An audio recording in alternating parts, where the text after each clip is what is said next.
안녕하세요, 가치함입니다. 자, 오늘은 즐거운 일요일이네요. 오늘 영상은 지난 한 주 동안에 기관과 외국인은 어떤 종목을 많이 매수했는지 같이 한번 살펴보도록 하고, 또 어떤 재료를 달고 있는지 같이 한번 살펴보면서 다음 주에 투자 힌트를 얻어볼 수 있는 그런 시간을 가져보겠습니다. 자, 날짜는 3월 21일부터 3월 25일까지. 먼저 외국인이 가장 많이 매수한 종목은 첫 번째로 1000억 이상을 매수했던 종목이 지금 4종목이나 포함이 되어 있어요. 첫 번째는 삼성전자, LG에너지솔루션, LG이노텍, 그리고 삼성 SDS까지 이렇게 4종목이 포함이 되어 있는데, 먼저 차례대로 한번 살펴볼게요. 자, 삼성전자의 수급을 보면 지난 3월 21일부터 이때를 기점으로 외국인 한 차례 강한 순매수가 들어왔어요. 금액으로 따지면 약 1조 원이 조금 안 되는 것 같은데, 이때 많은 순매수가 잡혔기 때문에 지난 한 주 동안에 순매수 1위 종목으로 잡혔던 것 같죠. 자, 그런데 여기서 중요하게 봐야 될 것이, 이때는 삼성전자의 대주주 블록딜 물량이 나왔었고, 그게 아마도 기관의 은행 쪽에서 블록딜 매각 물량이 나왔고, 그 물량을 이때죠, 특정 외국인 주체가 매수해 갔다, 그렇게 이해해 보시면 좋을 것 같습니다. 그래서 블록딜 물량을 가져갔던 외국인 주체, 그리고 당일날 삼성전자를 매도했던 그 매도 주체, 이 두 외국인이 모두 합쳤을 때 약 9,500억가량의 외국인의 순매수가 잡혔다, 그렇게 이해해 보시면 좋을 것 같아요. 그래서 블록딜 물량은 약 1조 3천억 원 이 정도 나왔지만, 외국인의 순매수는 9,500억이 나왔기 때문에 실제로 이 물량을 걷어내게 된다면 이날 외국인은 약 4천억가량의 순매도를 보여주었다, 그렇게 보는 것이 훨씬 합리적이라고 볼 수가 있겠죠.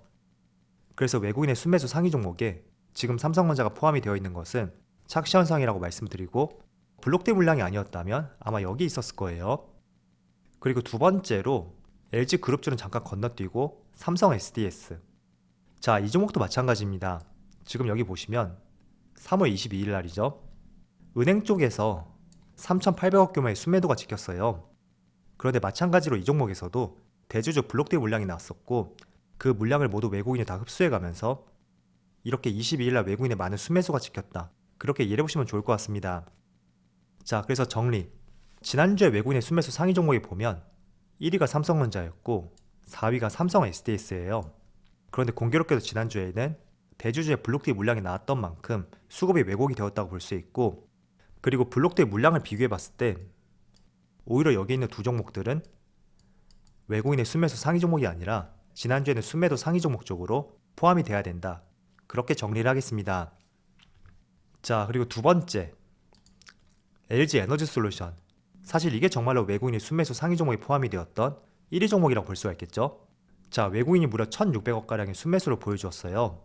그리고 여기 수급을 보더라도 지금 9거래일 연속으로 상승이 나오고 있고, 기관은 11거래일 연속으로 순매수를 보여주고 있습니다.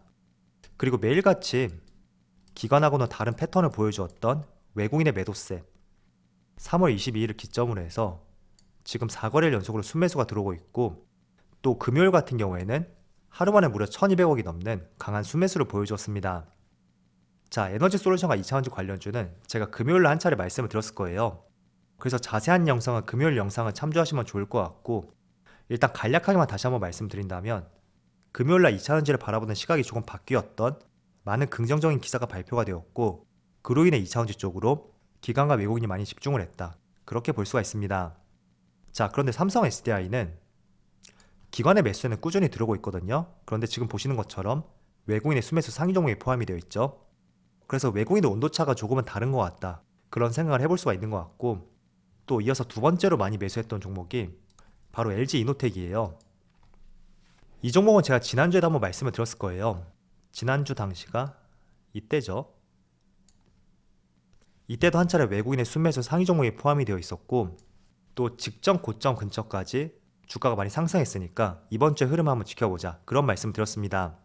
그리고 추가적으로 많은 재료들, 보급형 애플 스마트폰에 대한 기대감이 상당히 높고, 또 약 6개월 전에 출시가 되었었던 아이폰 13, 현존하는 아이폰 가장 최신 모델이 6개월이 지났음에도 불구하고 계속 공급이 수요를 따라가지 못하고 있다, 그런 의견을 제시해 드렸습니다. 그런데 통상적으로 LG이노텍은 일본계 비수기관이지만 이번만큼은 역대급 실적을 기대하고 있는 만큼 그런 부분이 최근에 주가의 상승을 이어지는 것 같다, 그렇게 볼 수 있고, 또 외국인의 수급이 꾸준히 들어오고 있잖아요. 하지만 기관 쪽에서 지난주에는 그래도 매수 물량이 들어왔었다면 이번 주에는 한 주 전체 동안 계속 매도세를 보여주었던 만큼 다음 주에도 기관의 매도세가 이어지는지 그 부분 한번 관심 있게 보시고요. 아니면 혹시나 외국인의 매수 물량이 줄어든다면 반대로 기관의 매도 물량에 의해서 주가가 한 차례 꺾일 수 있는 그럴 가능성도 있을 거예요. 그렇지만 주가의 흐름이라든지 전반적인 수급 상황 이런 것들은 견조한 만큼 다음 주에도 한번 주목을 해보시면 좋을 것 같아요. 자, 그리고 세 번째 LNF. 자, 이 종목은 유일하게 코스닥 종목이죠. 그런데도 외국인이 750억 규모의 순매수를 보여주었고, 자, 무려 8거래일 동안 지금 계속해서 상승 흐름을 보여주고 있습니다. 그리고 기관과 외국인 정말 매일같이 순매수가 이어지고 있죠. 자, 그래서 2차전지 기업들은 저는 대부분의 종목들의 시각들이 비슷해요. 단지 수급의 차이만 조금 있겠지만 전체적으로 대형주라든지 그리고 코스닥 상위 종목들 그리고 그 외적으로 2차전지 소재 기업들 모두 주가가 장기적으로 횡보를 거쳤던 만큼 거기에 따른 반등을 기대해 볼 수 있는 최우선 업종이라 생각이 되고, 무엇보다도 거기에 대한 근거를 가질 수 있는 것은 바로 산업의 성장성과 실적이다. 그런 말씀 드리겠습니다. 그래서 외국인의 순매수 상위 종목에 보시면 제가 지난주에도 이런 말씀을 드렸을 거예요. 지난주에 외국인이 2차전지 쪽으로 많이 집중을 했다. 한 차례 그런 말씀 드렸었는데 이번 주에도 외국인이 2차전지에 많이 집중을 했고 실제로도 그렇게 보이죠. 여기서 삼성전자를 제외하고 또 SDS 다 제외해서 본다면 2차전지 기업이 LG에너지솔루션, LNF 그리고 LG화학 전체 순매수 상위 종목 4개의 종목 중에서 무려 3개의 종목이 바로 2차전지 기업이었습니다. 그래서 외국인이 코스피 쪽으로는 수급이 들어오지 않고 있지만 업종을 조금 세분화해서 봤을 때는 2차전지 쪽으로는 많은 순매수 자금들이 들어오고 있다. 그렇게 보시면 좋을 것 같아요. 자, 그리고 여기 LG화학을 보시면 LG화학도 금요일날 한 차례 하락이 나오긴 했었지만 지금 7거래 연속으로 계속 상승이 나왔어요. 그리고 기관과 외국인도 꾸준히 매수세가 이어지고 있었죠. 특히 연기금 쪽에서 굉장히 강하게 매수세가 이어지고 있었는데, 그런데 흔히 LG화학을 바라보는 시각이 에너지솔루션을 물적 분할했으니까 더 이상 2차전지 기업이 아니고 일반 화학기업으로 봐야 된다. 그렇게 많이들 생각을 하시더라고요. 자, 그런데 정리해서 말씀드릴게요. 배터리 사업부는 떼어냈다고 할 수가 있지만 2차전지 소재 쪽으로 굉장히 역량을 집중하고 있고 또 실제로 투자도 굉장히 늘리고 있습니다. 그래서 LG화학은 여전히 2차전지 관련주라 볼 수 있고 실제로 소재 쪽으로도 많은 매출과 많은 투자를 이어가고 있는 만큼 여전히 2차전지 관련주를 보시면 좋을 것 같아요. 자, 여기 기사를 한번 살펴보세요. LG화학이 매년 시설 투자와 연구 개발에 5조 원을 투자해서 2차전지 소재와 함께 신성장 동력을 육성하겠다. 최근에 주주총회에서 그런 발표가 있었습니다. 그리고 실제로 지난해 매출에서도 약 1조 6천억 원이 2차전지 소재 쪽에서 나왔거든요. 그리고 지금의 추세라면 올해 소재 매출은 2조 8천억 원을 달성할 것이고 26년에는 최소 7조 원에 이를 것이다. 그런 발표도 있습니다. 그리고 지난해는 유럽 분리막 시장에서도 일본 도레이 기업과 헝가리의 합작 법인을 설립했던 만큼 배터리 쪽은 떼어냈어도 여전히 소재 쪽은 뛰어난 매출을 보여주고 있고, 또 방금 전에 제가 올해 소재 매출이 2조 8천억이 될 것이다. 그런 말씀 드렸었죠. 만약에 정말 이와 같은 예상치가 나오게 된다면 우리나라 대표 양극재, 음극재 기업, 그런 기업들의 매출을 뛰어넘는 수준이 될 수 있는 만큼 저는 여전히 2차전지 관련주로서 바라봐야 된다. 그렇게 말씀드릴게요. 자, 그래서 네 번째로 LG화학을 가장 많이 매수했고 또 다섯 번째로 KB금융. 자, 이 종목은 3월 중순이었죠. 대충 이때를 기점으로 해서 기관과 외국인의 매수세가 조금씩 들어오는 것 같아요.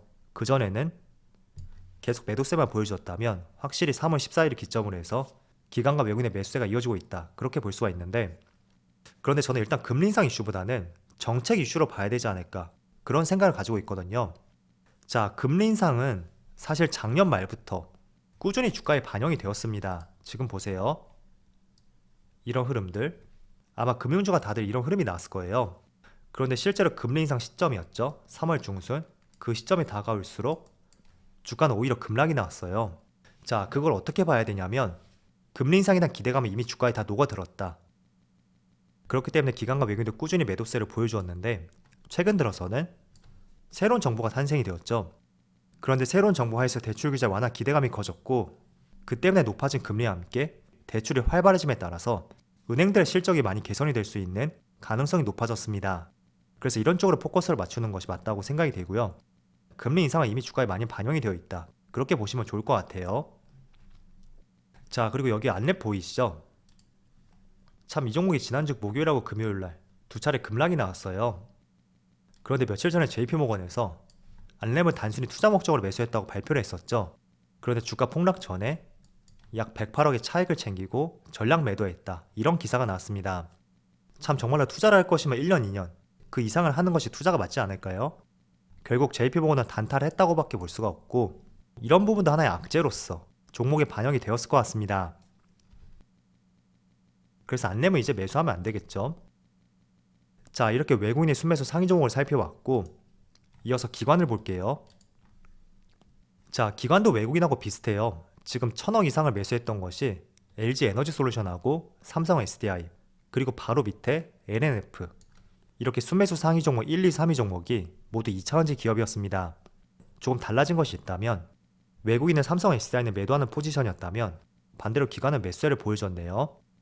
자, 2차원지 기업들은 제가 앞서 말씀을 드렸으니까 패스하도록 하고 바로 그 뒤에 있는 두산. 자, 이 종목이 수급을 한번 보세요. 이 종목도 지난주에 블록데이 물량이 나왔어요. 그래서 외국인의 순매수 상위 종목이 있었던 삼성전자하고 삼성 SDS, 이 두 기업과 마찬가지로 지난 3월 24일 날 대주주 블록데이 물량이 나왔었고 그 매수 물량을 누가 가져갔는지 모르겠어요. 제가 두산 쪽에는 많은 관심이 없다 보니까 자세히는 못 봤는데 어쨌든 그 물량이 기관 쪽에서 대량으로 잡혔기 때문에 이렇게 순매수 상위 종목 올라왔다, 그렇게 보시면 좋을 것 같고, 때문에 순매수 상위 종목에서 제외를 해야 되겠죠. 자, 그리고 마지막으로 셀트리온 한번 볼까요? 자, 셀트리온도 마찬가지예요. 3월 22일이었죠. 이때 한 차례 기관에 많은 매수 물량이 잡혔는데 이게 아마 블록데이 물량으로 잡혔을 것입니다. 그래서 기관에 많은 매수세가 있었음에도 불구하고 이때 한 6% 이상의 급락이 나왔었고 또 외국인의 수급도 상당히 좋지 못하죠. 그래서 지난주에는 정말 블록데이 많았던 한 주였던 것 같아요. 삼성 SDS, 삼성전자, 두산, 그리고 지금 보시는 셀트리온까지 이 두 종목을 제외해서 본다면 기관은 정말 적극적으로 2차원지 관련주를 매수했고 바로 그 뒤를 이어서 포스코홀딩스, 철강기업을 매수했죠. 그런데 액수 자체가 정말 차이가 많이 나는 것 같아요. 포스코홀딩스는 370억을 매수했다면 LG에너지솔루션은 1900억, 삼성 SDI는 1300억, 그리고 코스닥 종목의 LNF는 610억. 확실히 2차원지 쪽으로 많이 집중을 했던 것 같고 과연 다음 주에도 이런 수급이 이어지는지 같이 한번 지켜보신다면 좋을 것 같습니다. 자, 그럼 모두 즐거운 1월 되시고요. 저는 내일 영상에서 다시 찾아뵙도록 할게요. 자, 그럼 오늘 영상 여기서 마치도록 하고요. 언제나 여러분들의 성공 투자를 기원하도록 하겠습니다. 감사합니다.